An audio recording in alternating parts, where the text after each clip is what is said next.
Oke, coba perkenalin dulu teman-teman di sini. Sok, mulai dari siapa dulu? Baik, nama saya perkenalkan, nama saya Muhammad Dafar Sekolah dari kelas 10-1, asal saya dari Bangka Belitung. Ya, nama saya Haidar Jidan Deni Pratama dari kelas 11 IPA 1, tinggal di Soreang. Dan saya Muhammad Akmal Ibatullah, kelas 10 IPA 1, asalnya dari Bandung. Oke, hal yang paling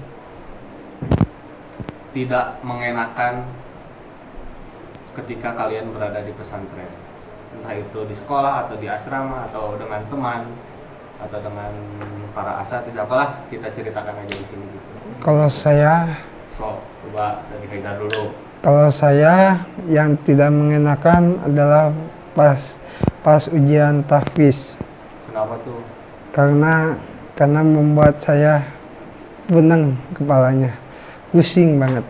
Ya, Emangnya di tes hafalan berapa juz, Haidar? satu jauh udah pusing, apalagi ayatnya panjang-panjang, aduh. Oke, gitu cerita dari Haidar. Coba selanjutnya siapa? Ya, menurut saya yang bikin yang tidak mengenakan di pondok itu salah satunya pasti seluruh santri merasakan lah. Seluruh Sepak santri yang di bola. luar pondok sana merasakan, setiap orang di pondok itu merasakan, yaitu tidak betah. Menurut saya kalau sudah merasa tidak betah ini akan sulit sekali begitu. Karena ini menyerangnya mental ya, atau bikin ngedown gitu ya, dan tidak mudah untuk memperbaiki ini. Tapi yang untuk kalian ya, yang lihat ini, mungkin lihat video ini nggak betah atau apa, cuma saya yang bilang ya, semua itu proses, butuh proses ya. Kita ini sedang berjihad, banyak ujiannya, lebih banyak godaannya daripada yang di luar sana. Ya, mungkin itu saja. Kalau boleh tahu, apa faktor penyebab bikin gak betah bagi Dava? Banyak faktornya, banyak sekali. Salah satunya terpisah Futsal. jauh dari orang tua ya, jauh dari rumah, tidak banyak kebebasan, tidak punya HP ya, jauh dari namanya zaman-zaman era sekarang. Kalau di pondok itu kayak kita kembali ke zaman dahulu, kembali ke dalam kebajaran gitu. Tidak ada kebebasan, susah untuk mendapatkan sesuatu gitu. Izin menambahkan ahli dapat. Terima kasih. Coba selanjutnya. Nah, itu mungkin sebuah pertanyaan yang sangat terbayangkan untuk seluruh santri di Indonesia. Soalnya pasti mereka juga merasakan. Nah, untuk salah satunya untuk saya, mungkin hampir sama dengan Dava, tetapi lebih ke area teman-temannya bagi saya. Yang dimaksudkan mental untuk Dava, untuk teman-teman, mungkin karena masih belum dekat salah satunya, dan mungkin teman-temannya seperti itulah. Mungkin santri-santri tahu sendiri gimana mereka, ada yang mengajak ke dalam kebaikan, mengajak dalam keburukan juga pasti ada itu. Soalnya orang tua di sana lebih memikirkan bahwasannya anak kalau keluar dari pesantren pasti akan jadi soleh, jadi lebih baik. Tapi dalam realitanya tidak ada, tapi ya itu bagi mereka yang pemenang, mereka yang ingin mengajak temannya kepada kebaikan, kepada hal-hal yang baik, tapi itu juga ada pengorbanan bagi mereka sendiri. Ya mungkin ada orang-orang suatu kelompok lah yang tidak menyukai, pasti menjauhi mereka, membuli mereka, pasti ada itu. Tapi sebagai petarung, kita bertarung di sini di pondok pesantren, benar kan? Ya. Kita harus bertarung sampai menang, sampai akhirnya kita jauh dari perbuatan setan. Contohnya yang dimaksud Ayah Akmal juga bisa dalam pertandingan. Kalau misalnya kita menyerah di tengah babak, kan kita tidak mendapat apapun gitu, tidak dapat poin kalau misalnya di klasmen turnamen kayak gitu mah. Kita itu harus sampai akhir lah berjuang, Benar itu. sampai kelas 12. Oke, terima kasih semuanya. Terus pertanyaan selanjutnya adalah, kan tadi adalah hal yang paling tidak mengenakan yang kalian rasakan selama di pondok pesantren Baitur Rahman ya. Sekarang coba ceritakan hal yang paling menyenangkan, yang paling kalian ingat apa di pondok pesantren ini. Sok, silakan mulai dari siapa dulu? Ya, menurut saya sendiri menyenangkan itu banyak sekali. Seperti yang tidak menyenangkan juga banyak sekali. Salah satu menyenangkannya lingkungannya, kekeluargaannya, merasa solidaritasnya mulai dari guru-gurunya yang baik, ustadz-ustadznya yang baik, ustazahnya. Terus lingkungannya yang enak dipandang di pinggir sawah, banyak gunung ya. Terus kekeluargaannya, teman-temannya di sini ramah-ramah gitu, bisa mengajak kepada kebaikan atau apapun ya. Jadi kita juga merasa enak gitu, merasa nyaman. Kalau lagi ada masalah diperbaiki bersama-sama, diomongin gitu, dirundingin gitu. Apa penyelesaian masalah ini sama-sama. Pokoknya rasa kekeluargaan di sini kuat, di Pondok Pesantren Baitur Rahman itu kuat. Juga kalau fasilitasnya melengkapi ya di sini, banyak sekali fasilitas di sini. Jadi kalau ada salah satu skill life kita yang menonjol gitu, pasti akan difasilitasi sama Pondok Pesantren Baitur Rahman. Jadinya kita kan enak gitu. Kalau ada skill apa bisa diasah gitu kan. Nah, gitu. Keren. Selanjutnya? Untuk saya dulu nih ya. Bentar. Sok. Untuk saya mungkin Untuk sama Ayah seperti Akmal. Bapak, teman-temannya baik, sama kayak udah diomongkan tadi. Sebagian teman-teman pasti ada yang seperti itu dan sebagian teman-teman juga pasti ada yang baik. Pasti mereka mengajak dalam kebaikan seperti contohnya saum. Bagian saum yang paling mengenakan tuh sebenarnya bukan awal kita, tapi kita merasakan bersamanya, berbuka bersama-sama teman, membaca doa, memakan makanan dalam Nikmatnya satu bersama. Ya, nah, nikmat. dalam satu wadah yang besar itu mungkin hal yang paling Sangat mengenakan enak. bagi saya. Makanya di sini Enak. Well. seperti itulah. Banyak hal kegiatan sangat bermanfaat walaupun itu kebaikan menyenangkan kita. Seperti itu. Di sini teh banyak kegiatan. Contohnya ada futsal, ada basket, ada voli, ada badminton dan lain-lain lah. Pokoknya mah good lah. Terus di sini juga ada organisasi seperti BES yang bagi yang belum tahu BES, ini sama saya kasih tahu. B-nya badan, E-nya eksekutif, S-nya santri, T-nya Baitur Rahman. Ya. Sip. Setelah lulus, kalian ingin bercita-cita jadi apa dan kenapa memilih cita-cita tersebut? Kita sekarang berandai-andai aja. Ya. Saya cita-citanya ingin menjadi asisten manajer sepak bola. Kenapa saya ini?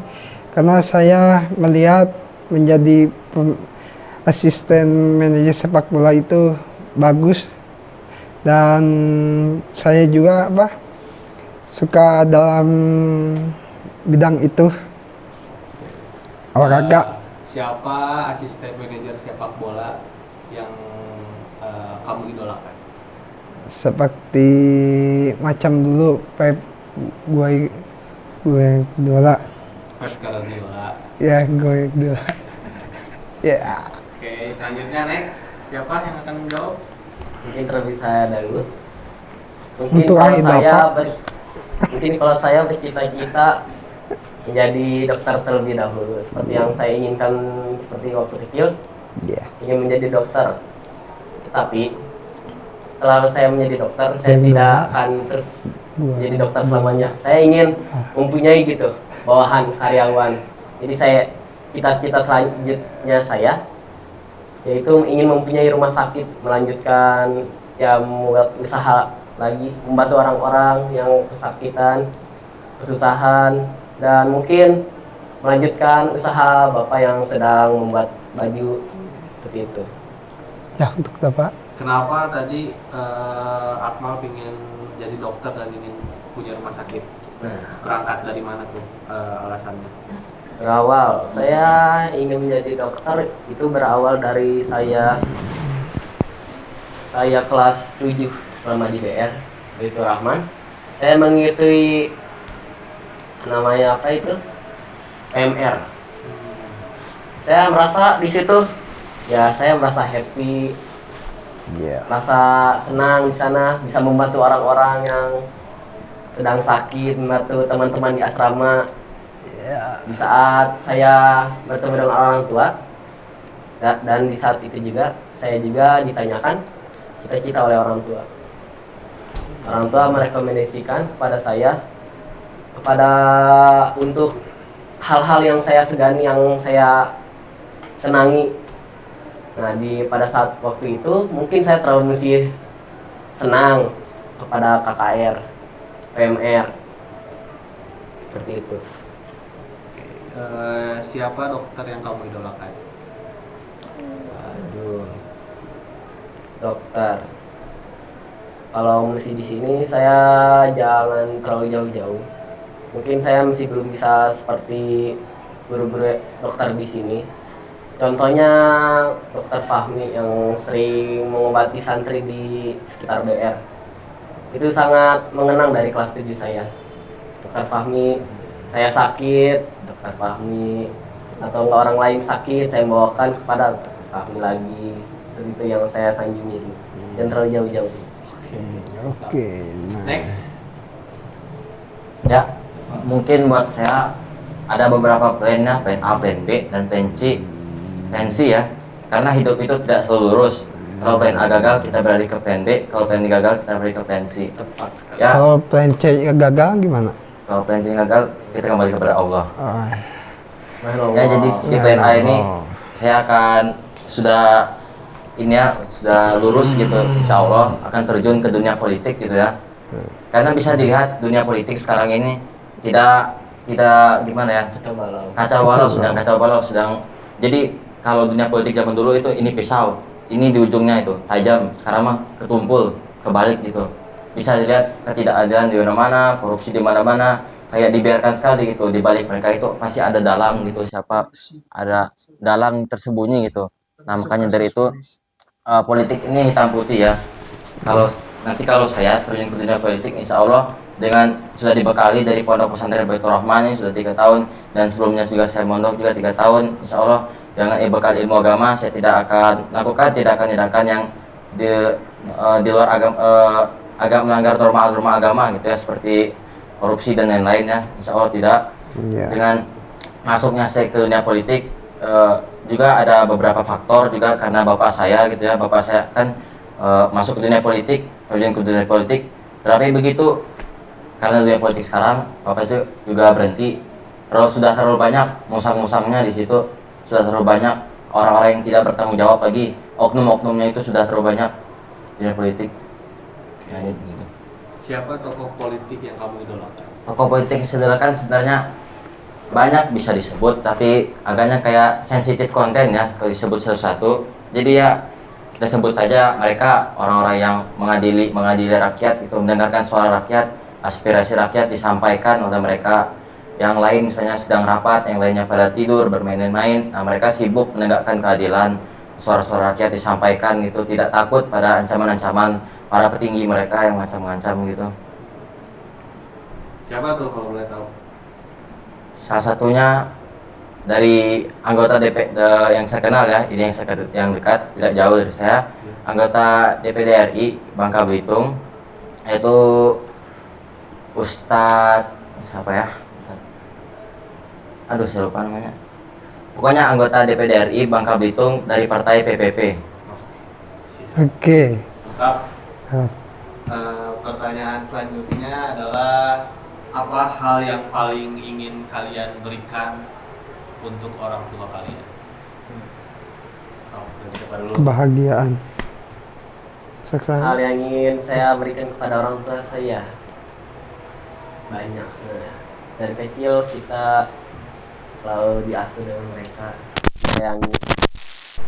Hal yang ingin saya berikan sekali kepada mereka, saya ingin terlebih dahulu membahagiakan selalu kepada mereka setiap hari.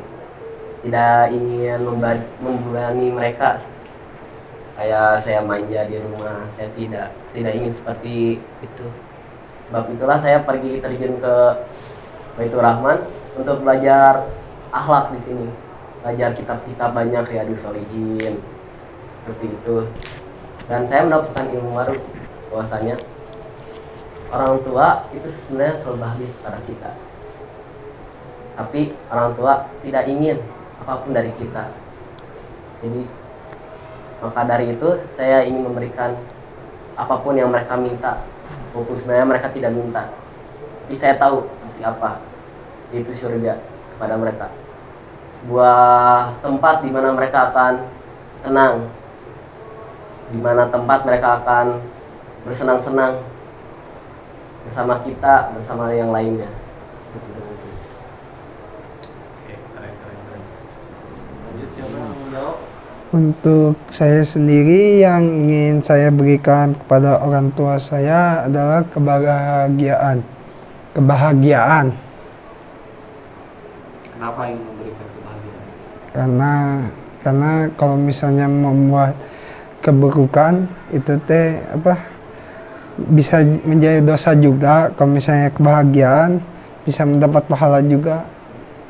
Contohnya kebahagiaan apa yang Haidar ingin? Kebahagiaan dunia akhirat. Ya, seperti apa bentuk konkretnya? Contohnya seperti mendoakan kitanya menjadi anak soleh, tidak nakal gitu. Percuma kalau misalnya kelas 12 lulus, kalau misalnya kitanya nakal, ya apa gitu gunanya, orang tua juga sia-sia gitu mengeluarkan uang banyak. Contoh membahagiakan orang tua seperti mengikuti permintaannya, seperti menjadi anak soleh, belajar yang benar, tidak malas-malasan, dan tidak apapun lah itu perbuatan yang dilarang sama orang tua. Sudah. Oke, good. Next. Menurut saya tidak jauh beda dari keduanya, ingin memberi kebahagiaan gitu ya, kesetiaan kepada orang tua, kebaikan, balasan atas apa yang dilakukan mereka selama ini ya, sampai detik ini saya berada di sini. Saya kalau ingin membahas hal kebaikan gitu, balasannya nggak bakal cukup gitu ya, nggak bakal ada balasannya. Kebaikan orang tua itu tidak akan dapat kita balas gitu ya. Jadi kita memaksimalkan mungkin balasannya gitu, kayak menaati perintahnya, setia gitu, taat, menjadi anak soleh, selalu mendoakan mereka gitu. Apa yang diminta dilakukan di pondok, kalau sudah diamanahkan untuk belajar maka belajarlah, jangan banyak melanggar, jangan banyak melenceng ya, lurus-lurus aja di pondok itu ya, mungkin begitu. Oke, good. Terima kasih atas waktunya. Silakan kalian berikan kata-kata motivasi untuk para pendengar. Bebas, siapa dulu? Maaf yang tadi itu salah kata. Sebenarnya teh ada gitu pikiran kata-kata yang bagus, tapi tadi terucapkannya salah ya. Kata-kata motivasinya adalah semangat terus untuk belajar, dan ilmu mah bisa dapat di mana aja lah. Contohnya di sekolah, di luar juga ada, apalah. Sebenarnya ada kehidupan kita juga itu teh sebagai pelajaran gitu. Ya, sudah. Untuk akhir dapat. Ya menurut saya sendiri ya, kata-kata motivasi dari saya yang menurut ada buku nih ya, saya baca Filosofi Teras ini ya, bisa mengubah mindset. Ini salah satu kata-kata yang saya ingat. Itu bagus tuh. Ya, itu ya bagus. Jadi Gimana? aduh lupa. Apa yang Yang ingat deh. Oke deh ini. Pastikan sebelum kamu memulai perperangan kepada musuhmu, kamu sudah menang melawan pikiranmu. Karena sebelum perang dimulai, pikiranmu bahkan sudah bisa membunuhmu. Ya. Wow. Next. Kata-kata motivasi dari saya yaitu Semangat terus. tidak. Apa? Pemuda selalu pada tempat waktu dan di masjid. Seperti itulah.